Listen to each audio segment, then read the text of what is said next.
And y'all, so grateful to have another edition of Live on Sunday. It's your gracious host, King Crowder, back again with something we normally do on Sunday, but this is a Monday edition, man. Happy Labor Day. Hopefully you get to enjoy your holiday weekend with your mic. Man, hopefully you get to enjoy your holiday weekend. Hopefully you get to enjoy the time with your friends and neighbors. You know it's going to be 4-day work week instead of 3. A little vacation that much of us need, right? It's so good. School is back in session. Everybody around the country is working. Colleges are back in full swing. And we are officially back with everything, man. For me, last week was incredibly fun. I took a little vacation. It was probably the first one I took in about 6 months, y'all. Got to check in and see my dog store for the first time, man. Shout out to Nate P in the product store in Portsmouth, Virginia. It was incredible to see, man. Reason why, right? And everybody's journey in life is real different. So me and my dog met, and when along the way, he's taking a different path. We both live and operate in different places now, but even though we live and operate in different places, man, it's still good to tap in with your friends to see where they at, man. And since we've had that happen, I can see the roadmap, what he was talking about, that he's actually doing. There is no better feeling in this world, y'all, than doing what you say you was going to do. There is no better feeling in this world than telling the truth, keeping an honest opinion with yourself. There is no better feeling in the world than that, man. So my guy had an eye. Vision is happening. He's officially, I think, 18 months in his own store that he was a visionary. He's always been an entrepreneur type of guy. So just seeing it in real time, man, it was humbling, it was rewarding, and it was truly amazing to see. It really was, man. Doing good business. When you do good business, you can support the love and the admiration you want to see. And seeing that in real times just makes me even more focused on what I'm supposed to be doing. Also, got travel, man. Got to go to VA Beach. That was always good. My second, third raised me for almost 6 years. 4 years in college plus 2 working out there. So it's a special place in my heart, man. I was there from 18 to 22, I believe, right? Yeah, 18, 22, 23. And moved away to DC, moved around, went to some different places and lived. Then came back for a 2-year stint as an adult, actually getting to see the first part. And the second leg, I lived in Chesapeake, Virginia, man, and got to actually learn the Hampton Roads area, man. Beautiful area, beautiful city. Got to see a lot of people I haven't seen in years, man. Got to check in and tap in. And once you got good roots in a certain area, man, and you treat people well, they remember it. It was a humbling experience. Then on the second part of the leg, right, the boy was still moving so much. I actually got to go to Raleigh. And in Raleigh, man, it was my second part of the interview with the best conversations, man. If you have not seen it, it's going to be dropping. Killer TV, shout out to you. And what I didn't know, man, is that our first interview definitely had some conversations talking in Raleigh. Good and bad way. And some strong opinions were made, man. You know, I don't care about strong opinions, y'all. That's good to me. I don't think that's bad at all. I would rather for you to have strong feelings and strong opinions. You express yourself. I don't look at it as a bad or a negative thing. So I actually had people in Raleigh that kind of knew who I was for my last interview because, you know, I speak up for the fellas. Don't nobody else speak up for us. I'm going to love and speak for us, man. In a good and a positive way. And hopefully I represent each other as well. So this time in conversation, they actually had some people there that had discourse, man. And I think it was good overall. I don't mind having uncomfortable, hot and bothered conversations. So I hope people feel that way. But definitely had to lay down some points. And we talked about certain things. So I hope it's interesting and it lands home how I would like it to, man. Because I definitely felt like that information was wonderful and powerful to see. So had all that happen, man. Then we met in Charlotte, got to hang with my dog Brittany. Actually got to experience a little nightlife in Charlotte, man. So the week was just incredible. Again, we all need those mental resets, those mental refocusing. We need those periods where we mentally get sharper and do what we need to do to put us in a certain place. Hopefully this week you get to refocus yourself, because I had fun, man. I got off my list a little bit. I didn't really get to hit the stuff like I wanted to. Didn't get my car inspected. But little stuff like that, I'm going to definitely get in on it. Also made some purchases, man. Got a new modem coming, new laptop. So hopefully my pausing will delay more. MacBook, $2,800. Had to spend it. But hopefully that investment gives me fruits in my labor for better results. Got some new technology that I'm going to be using for videos in the future, man. That's going to help out with my streamline and editing process. So I hope these tools and items make it easier. What I want to do is streamline the process to make the information more accessible, more helpful, more detailed. That's what I'm looking forward to next. So let's start off by saying, when you hear the word Labor Day, again, comment, like, and subscribe to the channel, y'all. Thank y'all for tapping in with King Crowder Gang, man. So good to see y'all. Know it's been a minute, but your boy been living life. So let's tap in. Let's go good first, man. When somebody says Happy Labor Day, how many of y'all even know what Labor Day means? When we talk the stories of this country, right?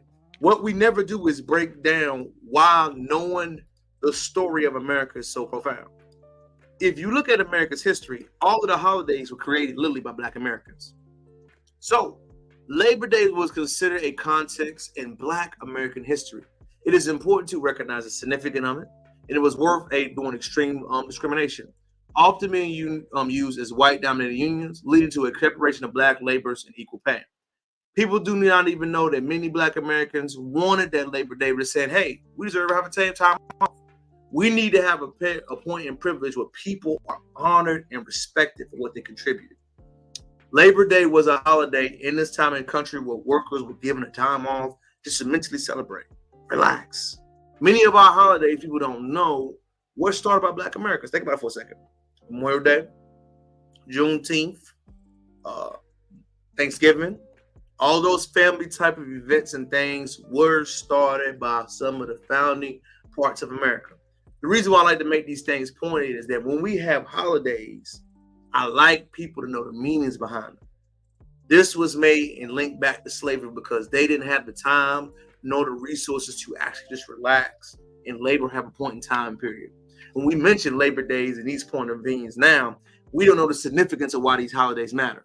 Yes, some of us still got to work. Yes, some of us still have to do things, but knowing why the context here is so important is because if we lose the effort and who contributed to this society, how will we ever know the big feelings of it? How will we ever know what really matters? And this leads into my first important topic. Did you know that California self-sabotage, crashed out, injured, hurt, damaged their reparation claim? If you did not know, California, who leads us in this country, y'all, California leads the state's rights and conversations in this country. When California says, hey, we're going to do something, the rest of America follows. For example, California was the first one that had legislation on the books for marijuana laws. Next thing we know, the rest of America is following suit. But California was supposed to make a groundbreaking law on a lineage-based reparations claim. Reparations in California were sparked because California slavery reparation bills unveiled Gavin Newson's amendments. Sacramento, California, state lawmaker blaming Gavin Newson for the stall of key slavery reparation bills on the final day of his legislation. Hold on. So, one of the most progressive states in this country is still having doubts on whether Black Americans in this country deserve the reparations claim. Gavin Newson, I'm gonna keep reading the article, y'all. A little slow right now, a little slow. Democratic State Senator Stephen Bradford advocated the backing of a multi-year harm institutional racism that Newsom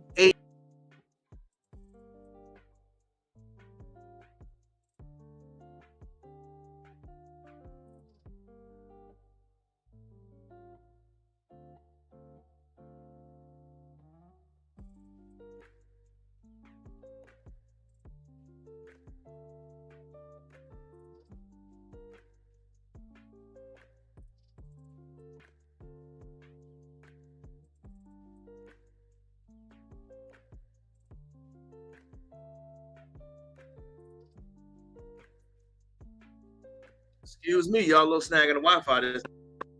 My signal just dropped. Let's go back to the claim. All right. As we were going, if you have been living on a rock and you don't know what's going on, Governor Gavin Newson in California had a state bill where slavery reparations could be put on the bill docket. Basically, they wanted to propose a new agency to research and find out ways to give descendants of American slave reparations for lineage-based slavery in this country. Let's keep going. Drafted amendments, $15 state, the University of California, to keep researching it. What the news spokesman said is that the Black Caucus set a package deal on the reparation package. They wanted to lead the discussion. They said that they believe that these proposed packages could happen. However, Bradford on the Reparation Task Force also suggested that his person was pressured by leaders in the California state legislature to shelve the bill. Think about this. Black Caucus members in California urge leaders of legislations to shelve the bill. That means put it up, we ain't gonna handle it right now. They said that we don't need to talk about paying Black American descendant slaves their money that has been long overdue. Let's keep going. They say they disagree on this decision for now, possibly discuss an issue in his legislation. You hear the challenge on every piece of legislation. That doesn't mean that you don't move forward. California Black Caucus members were potentially vetoed, reflect badly on rest of reparations bills. The lead advocate then said justice and equality for California, largest among the activists crowding the area in the Capitol, all said this is a mother's bill. Expletive. Don't let this destroy your mother's legacy. Remember, people have already said in Politico that the Black people in California will not forget this. Let's summarize that up, ladies and gentlemen. The bill was on the floor. All it needed to do was pass the law and legislation, and Senator Gavin Newson had to sign it. People showed up in mass numbers, expressing, going into detail, having issues about lack of Democratic support. Why is it such a big deal? If you did not know, number one, Kamala Harris is from California. She's from California. California is one of those places that believes in progressive reform. The bill has already been studied. The money has already been going towards lineage-based reparations, but California did not want to step up to that plate. What's going to happen? Mass changes. The Democratic Party, if you did not know, y'all, has an issue right now. The issue is migrants, the economy, and people do not trust them like they once did. What it feels like to the average American, if you do not know, y'all, is that they do not care about them. It is hard to justify these things they're doing, especially when Americans are struggling and you're giving benefits and other things to people who come here. Illegal citizens right now are being given things. And we understand why the government may try to do that, but to average Americans, they feel like those investments should be placed in them, which is a good point. But the reason why the reparation claim is such a big deal is that you are starting to see the turmoil starting to spark. Think about this for a second. You're not willing to pay descendants of slaves money if they were overdue, but you're willing to help migrants gain more access and wealth to this country. How is that going to go over well? Your Black base, which has been one of your strongest supporters to you guys over the years, moving away from you. Democrats must understand right now, since the Ice Cube movement, since these new voices in Black America have been around, they want tangibles. There is a huge generational shift happening on right now. And I see it so clear as day, but I don't think most people understand it. There is no more Black people church-led organizations. Right now, you have a man-led movement influenced by other people. There is a strong workers believing tangible entrepreneur type of mindset. The we want a job, we want this is gone. to talk and gain the legislative power of these new American citizens, everything they did 10 years ago was not going to work. You cannot use that terminology that just don't vote for Trump. People right now in the streets have this ideology. They're all racist. They all have issues. What is voting for you, who is clearly voting against my best interests, going to help me? How do I get past that? Tangibles, benefits, something concrete. You can no longer go to the American people without something legitimate. Right now, Americans don't like to be broke, period. How do you close that gap? It's tough. It's tough. But I do not know. California is the leader of our nations that have made things happen. They killed this bill. Governor Gavin Newson hurt his political chances in the future. Kamala Harris hurt her political allies in what she did currently right now. I don't think people know how big of a deal this is because they were working on this bill for well over 2 years. And for the last hour, last minute, the Black Caucus stole that bill down with the alleged terms of we don't want it to look bad upon. I don't know how you get past that.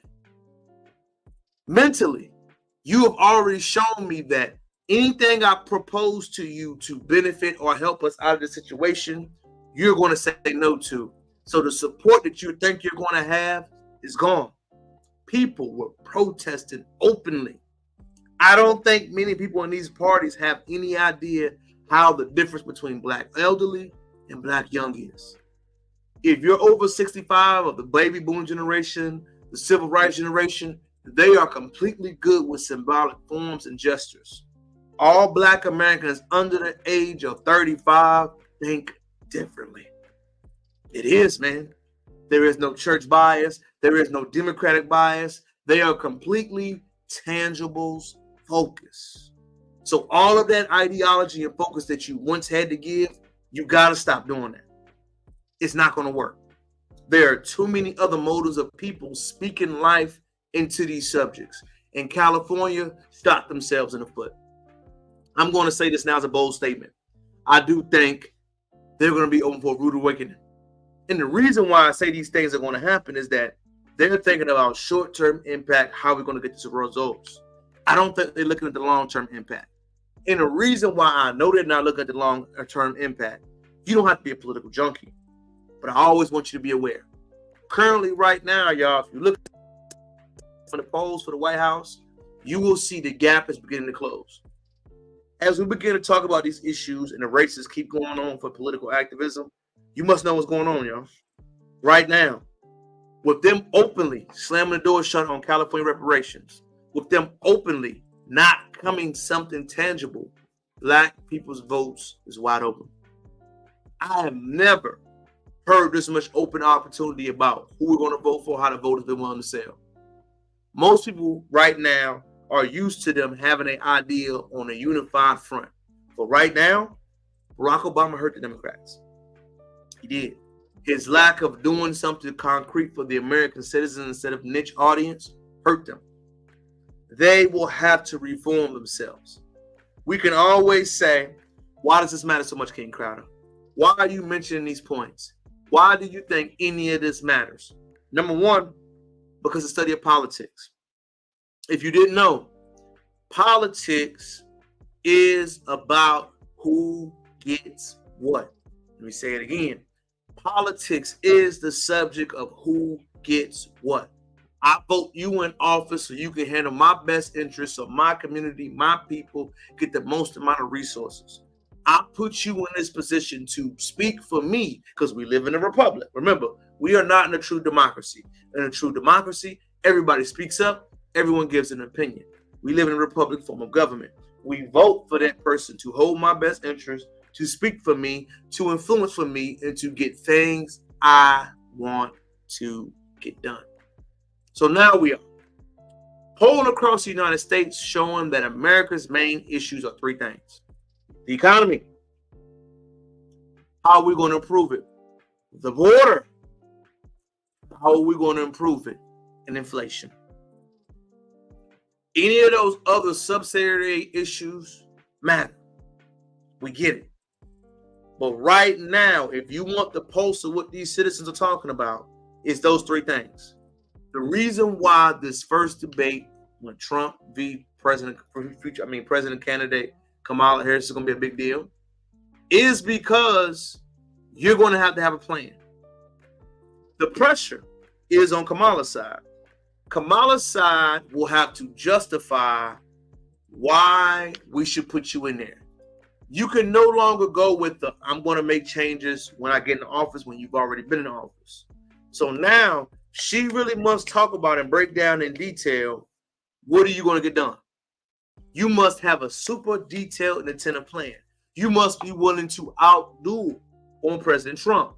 You must be willing to have uncomfortable conversations. You must be willing to not look aloof. You must be willing to handle hard, tough-nosed things. And you also must be willing to have an uncomfortable press run.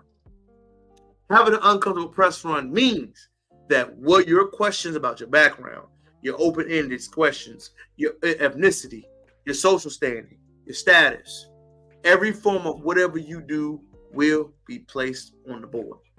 Why is that uncomfortable?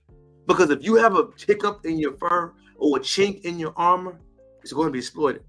Right now, they're putting that border crisis slowly on her shoulders. But she has an out. If she performs well against the debate, if she hunkered Trump's point about COVID and January 6th and all of those things, she has an out. She has a play. But you have to stick to those points of views. You can't get on him about the economy. You can't get on him about what he did. You can't get him about his tendencies. He's Teflon. You have to stay focused on the issues, not on anything else. I'm interested to see. September 10th is probably going to be one of the biggest days on TV. Only thing I'm worried about, they didn't want a live audience this time, which I thought was crazy. They're going to be mic'd up. I am very interested to see in real time how they both perform. We know Trump is ready. We know Trump is ready. You know he's rude. You know he's cocky. Whatever you want to say, the man ain't afraid. So, moving forward, the presidential debate, I'm throwing it out, would probably get a $15 million view rating. I'm throwing it out there. I think it'll do numbers. I also think Trump is going to come to play. He's not. When Trump gets on that stage, he's going at Kamala. He is going hard-nosed, pedal to the floor, get in your face, talking trash. You heard what I said. Why is it such a big deal? It is such a big deal, y'all, because many of us have no idea the influence or effect he's going to have on everybody long term. Until you realize that whoever is this next president, it's a big deal always. You know what I'm saying? I'm not going to say it's the biggest deal. I'm not going to say that. But what I'm going to say is that it matters. It does. So it's going to be interesting. I want you to stay tuned on each and every topic. I want you to understand that, again, politics, what is it? Politics is violence without bloodshed. Politics is the study of who gets what. That's why these issues are important. Forget the minute details, but understand everything in this country happens by no coincidence. Remember, we live in a republic. Politics is violence without bloodshed. It's a study of who gets what, and we all must pay attention to it. Moving on. It was such an awesome weekend, y'all, in college football. I don't know if y'all seen. College football is officially back. I'm a sports guy. I know everybody is really not either politics or sports guy. I love sports. I love sports and politics because I believe they both influence each other. I'm a big believer in that each one should be aware of everything. I love sports growing up. It was my first love. Love basketball, love football, whatever. I love any sport because I love the competition of it. The reason why I love sports so much is that is the only true place in America where your parents don't matter. Your upbringing don't matter. None of that stuff matters. What you do, your off season, your hard work, your work ethic, will only be the thing you were judged by. Forget everything else. You must understand when I put that helmet on, that trench strap, that mouthpiece, When I step on that court or that field, it's me versus him. Who my parents are don't matter. Who my family is, my money, my wealth, it doesn't matter. When I step in between those lines, when I put my head down, when it's time to make a play, it's me. Sports is the only true thing where your talent shows. You got to put that work in. Ain't no shortcuts, ain't no family life. It's you versus you. And as I'm going the story of sports, if you do not know who Coach Prime is, Coach Prime, I'm going to see if I can pull a picture of him, is the head football coach of the Colorado Buffalo.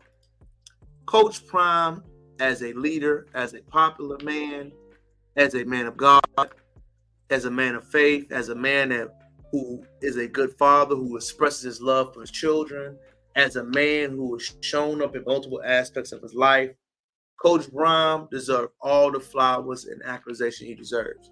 I definitely think he's a great leader.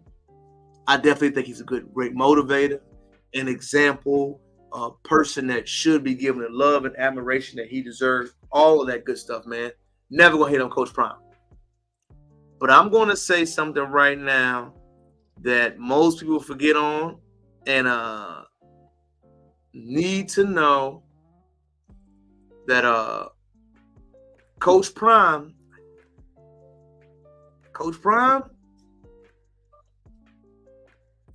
is overrated. I know I shouldn't say it out loud. This is year 2. And he's having the same problems that he had year 1. What do you mean? Year 1, Coach Prime had discipline problems. Year 1, he did. Coach Prime said, hey, this is what we believe in. Coach Prime said, hey, this is what we're going by. This is what we're standing up for. This is what our athletes are going to be. Smart, fast, disciplined, focused, yada, yada, yada, yada. And when it comes to the field, you don't see it translate. So to me, I know it's the first game. I know it was early on. A lot of bonehead plays were still there. The lack of preparation, lack of attention to detail, the lack of focusedness. It lets me know that coach can get you there, but is he as hunkered down the details as he should? I don't think so. I know they say it's one game. I'm not going to say throw the season away, but I do believe in reading the tea leaves. And the tea leaves are showing me there's some glaring weaknesses in this game. His coaching philosophy has some weaknesses. He does have a lot of people on the staff that are NFL guys. He does have a lot of this, and that. He has the media. He has the bells and whistles. His son and Travis Hunter are phenomenal. But is he limited? Who's his running back still? Why can't they run the ball?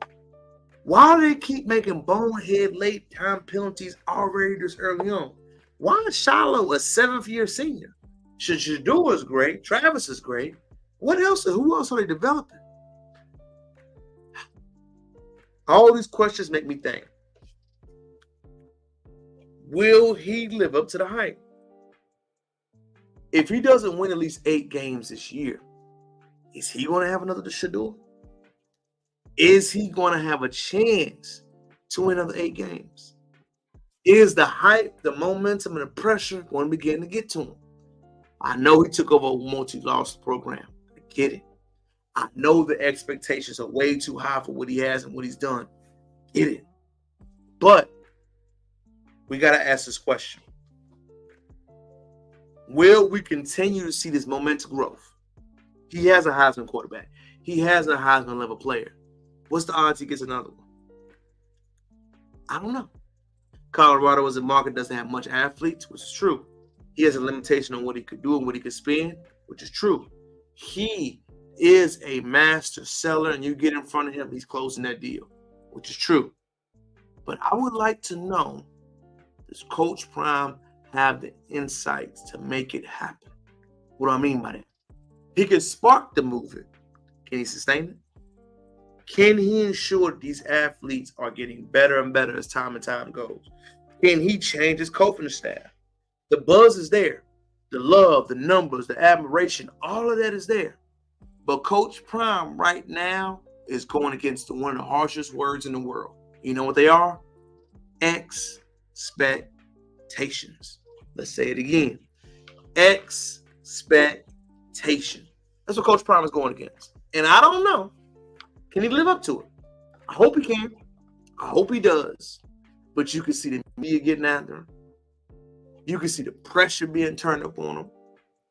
You can see the lack of love and respect and admiration that he once had starting to be shown.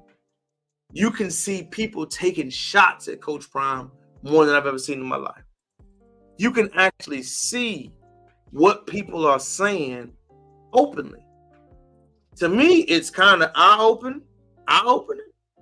You know what I'm saying? Like, dang, this dude is really getting talked about. Like, everybody love Prime. They love Prime, but they don't love Prime's quote-unquote cockiness. I think it's misunderstood. I think it's misspoken. I think it's just who he is. But everybody doesn't like it. Bold prediction. They win 6 to 7, 8 games this year. And I don't know if he does it again. It's scary, it's sucky to say and openly to say out loud. But it's my opinion. Coach Prime, hopefully you prove me wrong. But my gut and my strong inklings are telling me, hey, smoke and mirrors. Hey, he got to make adjustments. Hey, he has to change. Hopefully I'm wrong, but it's just my closing thoughts. Moving on. Next up, man, there was really something important I wish I could have touched up on, but I want to do right now. Tyrese press run has been phenomenal. If you haven't checked out Tyrese's album, go check it out. If you haven't heard Tyrese's story, go check it out. Before I give my thoughts on it, I want y'all to hear it from the horse's mouth, from Tyrese himself. Fair use. I'm pulling up a video from the Breakfast Club that is emotional. But it was honest, it was transparent. And letting it go? Yeah, because you've been holding it the whole interview. I've been watching you. You asked me the question. I did, but I mean, I'm getting you should have never asked the question. Go back to the beginning. Fair use. Yeah, because you've been holding it the whole interview. I've been watching you. You asked me the question. I did, but I mean, I'm getting you should have never asked the question. I love you. If you didn't want to see I love you. I love you. How hard it's been to get through. I love you, Black man. Okay, do you not cry? Absolutely. You might not bring it to the radio. Absolutely. But this is what being grown is. Thank you, brother. I'm not doing this. I need one. My makeup going to mess up. Hear me. My concealer is sitting today. Hear me. Black men cry. When divorces happen, women aren't the only one that are devastated. When a miscarriage happens, women are not the only one that you should be checking on. When you can't put food on the table,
I am so sorry, y'all. 2 times in one night. This is really getting me agitated. But I'm going to keep going, try to finish the show, y'all. I apologize about all these damn breaks. It's the Wi-Fi, it's the internet down here. I'm getting better. I'm learning myself. To keep going, Tyrese press run was incredible. What I got from watching that Tyrese interview was this, y'all. Brothers, whenever they have an emotional turmoil, it's laughed at. R. Kelly was laughed at when he was experiencing parental alienation. He was going through a toxic moment because of his situation he had in life. We had to deal with some heartbreak and other things and accusations placed on him. We laughed. We laughed. Will Smith, who faced infidelity on live TV, who had his wife emasculate him and told him that she was not satisfied nothing on live TV. We laughed at him. We laughed at him. Excuse me. Tyrese, when he actually faced a movement in time where he could not see his daughter again, facing parental alienation, facing the fall off from his career, medical things bothering him, we laughed at him. And the reason why it was so powerful what Tyrese said is that brothers need to have their own villages. Your lady does not want to hear you cry. It is only 2 women that will actually care about your feelings, brothers. Your wife and your mother. No other woman you meet in this world is going to care, maneuver, or worry about your feelings. The only one that will sympathize with us is your village of mothers you cultivate and you have. Other men like you understand what we go through. Other men like you can see each other in our problems. Other men like you will provide by guidance, vision, and what you're going to be working on. You complaining to other ladies will not help you. I know it's lonely. I know it's harsh. But what Tyrese said was real. When we go through things, nobody calls and asks about our feelings. When we go through turmoils, breakups, lied on, nobody asks about our feelings. Black boys, black men are truly emotionally starved. Why? Because we don't have our villages right. Now we're working towards changing that. We're working towards having productive and positive ways to help with that. But Tyrese said that thing masterfully. Until we figure out ways to deal with our own emotions as brothers, it won't change. Until we figure out ways to celebrate and give each other flowers, it won't change. His album is phenomenal. I encourage everybody to listen to it. I was listening to it as I was driving around the Carolinas this weekend. I was listening to it and I thought it was good work. His press run was good work. His tears, his emotional vulnerability is good work. And the main thing I took away from Tyrese's interview is that don't judge a man what he's going through. I am deliberately making an effort, y'all, to not laugh at other brothers when they go through traumatic situation. But I noticed in those points in interviews that I pointed out, all those brothers were going through traumatic situations. And we laughed at them. You don't realize it until you look back at it. But these guys were having an emotional crisis, a mental breakdown, a mental health crisis. They could have snapped. And instead of understanding, instead of listening, we made memes. We laughed at them. Some of our greatest leaders, think about that. Some of our greatest mass producers, we laughed at them. There is no emotional understanding for men. I get that. But it is our job as men to cultivate, to develop, to build, and to have our own version, y'all. That's it. You ain't got to be mad about what happens. You ain't got to be upset about what's happening in the future. What you got to do is understand, hey, this is what potentially happened down this way. Hey, this is what we can learn from it. Hey, these are the things that I'm going to do different in my life. Tyrese Breakfast Club interview was officially goated. I loved it. I love this press run. I love this album. I'm an extreme supporter of you. Box office success does not mean numbers. It means impact. I'm an impact guy. So I agree with you 1,000%. How much impact, how much movement, how many people talk about, how many people discuss. Baby Boy is a classic. Django Singletary deserves way more accolades and admiration than he ever got. He's a great producer, director, and songwriter. Moving on. Did you know that Dame Dash downfall happened to him way before he started to lose money. Did you know that one of the main reasons Dame's issue came about was that he never learned the requisite skill set how to deal with people? I want to reference an interview that happened a while ago, right? And I don't think Dame was wrong in his message of what he was trying to preach of entrepreneurship. What do I think Dame was wrong was that how he belittled people that thought different from him, explained different from him, and how he said they were less than them. If you don't remember, fair use, fair use, fair use. There's no money in this world for someone to pay me so they could call me, so I can call them a boss. That's like calling somebody daddy. How can a man call another man, yo, that's my boss? You don't do that. I mean, everybody at some point has to have a boss, right? No, not in Harlem. Oh, okay. Put it like this. Because you're somebody's boss. No, I'm not somebody's boss. I'm.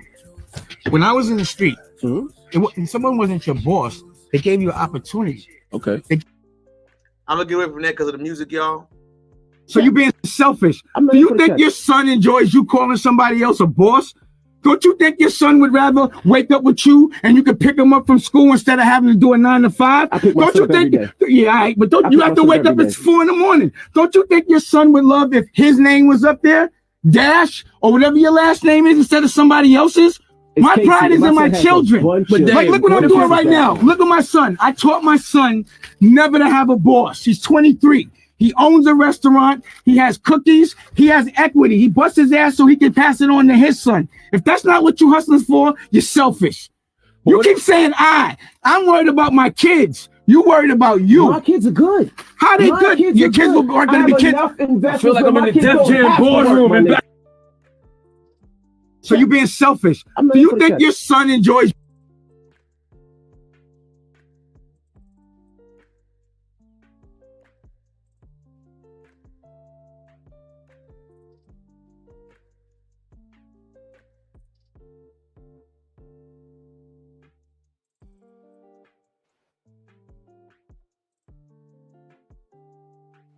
Hold on.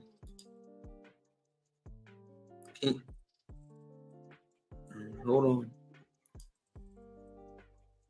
My mic should be better now. All right. Lord, Dame's press run. It's been a rough night for you too. This live tonight has been trash. But let me keep going. Dame right there shows me what happened when some guys get money young. Dame is a serial entrepreneur and somebody that definitely deserves respect and admiration for what he did. But Dame's critical flaw was that even though he's a boss, he disrespected people who he did not feel were bosses. Looking at this picture in time and looking at this moment with my hat and thing on, I can see why Dame will be difficult to deal with. Yes, sir, you are right in your message, Dame, and I agree with you. As someone who's a late bloomer to the entrepreneur wave and want to have something later down the line on his own, I get the message you're pushing. But for you to not even have a polished enough message to understand that everybody will not think like you, everybody will not believe like you, everybody cannot be bosses. Some people want to live comfortable, Dame. Some people are just completely happy and content with what they're living like. And there's nothing wrong with that. You right now were openly on the air, on an interview with other Black Americans who are successful like you, and you disrespected them openly for having a boss. You said to them, a boss is equivalent to somebody calling him daddy. What? Dang. We have people, you have shareholders, clients, customers. We all have people we have to answer to. It's because you are an entrepreneur doesn't mean you have no happy people you have to tell you what to do. You have to listen to people no matter what. We work in a system where it's all fluid and we work with each other. But what this let me know in real time is that I don't know how Dame works with other people. I'm not saying Jay-Z's right, because we know Jay-Z's selfish and self-preserving. But I understand him. We are not saying that Dame does not deserve the accusation and respect that he got. But what successful business has he had since Rockefeller? It makes me think that people don't like working with him. And we hear people talk about him going broke. I can see why. You don't have to tell me the skills you need to become a millionaire. The same thing is still prevalent and true. The listening skills, the work ethic, the talking, the communication, all of those same skill sets that made you successful have to keep you afloat. And when you meet guys that have money early, they tend to not work on those skill sets. And when you don't work on those skill sets, fellas, it shows. I can tell when people are not well read. I can tell when you're not focused. I can tell when you're not serious. I can tell those things. And if I can tell it and I nowhere near as have as much money as Dame Dash or Jay-Z, other people at that level can tell. Dame actions, his way he talked to people, the way he talked to his brothers, his employees, his staff, lets me know that he was a phenomenal businessman early, but he chose to stop working on himself. And when you choose to stop working on yourself, your glaring weaknesses will show. Your weaknesses are relationship building, communication, listening, understanding, champion words, champion thoughts. Everything that we talk about, discuss, how will you improve it and how will you grow from that loss? Dang, I hope you figure it out. I hope you revisit yourself. I hope you change who you are, because you have been famous and long enough now that now you are only judged by results. Nobody cares what you're doing. Nobody cares what you're saying. In the men world, we are only judged by what we produce. And I love and agree with it. You got to produce more. You keep talking about Rockefeller and things didn't you pass. That ain't got nothing to do about now. Right now, you're dead. Right now, you broke. Right now, you got to fight, kick, punch your way out of it. I don't know how, though. It's the scary part about it. Oh, my final topic for the day. Man, this is a choppy live, y'all. I'm sorry live was trash tonight. I mean, I had 3 breakup pauses, 3 things that stopped on me, man. It was a trash live. I can't even hold you, y'all. Tonight's live was trash. It really was. It was definitely trash. It wasn't the greatest. But hopefully next week, your boy's live. He's shooting all the way up. I ain't mad. I ain't jealous. I ain't upset. Just a learning lesson. Let's finish it off with a very peculiar section. I heard something as I read around blogs and understanding, right? Comment, like, subscribe to the channel, y'all. Shout out to the Crowder gang. Gang. Did you know that Dr. Umar Johnson's school is expected to be open on his first day tomorrow? I think this is incredible, man. No hater, no shade. I want this brother to win. The reason why he has to win is that man in his position, my position, your position, fellas, are only to judge what we produce. He's been talking a lot lately. I'm pretty sure raising money, doing what he had to do. But right now, he has to show and prove. On his website, the school is supposed to have an intellectual insurrection tomorrow. Did you know that? Did you know that Dr. Umar Johnson's school that he's supposed to be opening and raising money for, first class service, is tomorrow? Why is it such a big deal? He's been doing this for 10 years. As I learned about any man in the world, you are judged by what you produce. This ain't my deadline. This is one he put on the books. Remember, we understand what happened, man. Forget the brother. If you produce and show results, everybody else will be quiet. But you've been doing interviews. You've been doing a lot of talking. People are going to win about tomorrow. Tomorrow, Umar Johnson. Dr. Johnson. Ain't no interracial topics. It's what are you producing? We know how good of a speaker you are. We know how much a world-renowned presence you are. You know how much things going around. With all of that money, all those things that you've been doing, it's go time. People don't care. People don't want to hear it. People specifically just want to see what are you doing. And as uncomfortable as it is, I haven't seen from more than one time. All we do, brother, is we talk and hold each other accountable. And right now, the accountability must be honest, straightforward, and we must talk about what happened. FDGM Academy is set to open tomorrow morning. Hopefully, he has a grand opening and opening ceremony. He is one of the most influential, impactful speakers in the world. Pan-Africanism is still on his shoulders. Hopefully, the results, the effort, and the energy will all prosper. If not, another hit to the legacy. Dr. Umar, we wish you well. We hope you do great things. And we all hope you can smile, joke, and laugh unapologetic. It's your boy, King Crowder, man. Woo! Made it through this rough live, y'all. If you ain't know, we had 2 breaks, three mic drops, videos that wouldn't connect.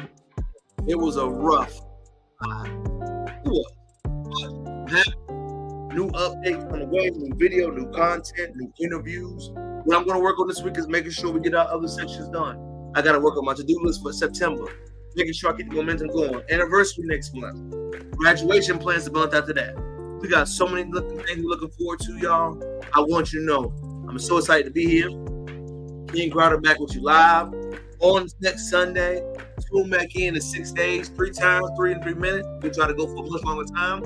Hopefully, these updates really are helpful and prosperous. Until next time, take care of yourself, take care of your family, and most important, laugh about what's happening. It is I, your gracious host, King Crowder. So good to see you on a Monday edition of Live on Monday. We will continue to bring these live episodes to you. Remember, Umar School, Dame Dash, Coach Brown, politics, migrant crisis, Labor Day. How did California deny Reparation bill? We touched it all. We discussed it in detail. Hope you enjoy yourself. Enjoy your work week. 4 and 3. Woo. Be all blessed. Until next time, it's your boy. Check it out. Hey.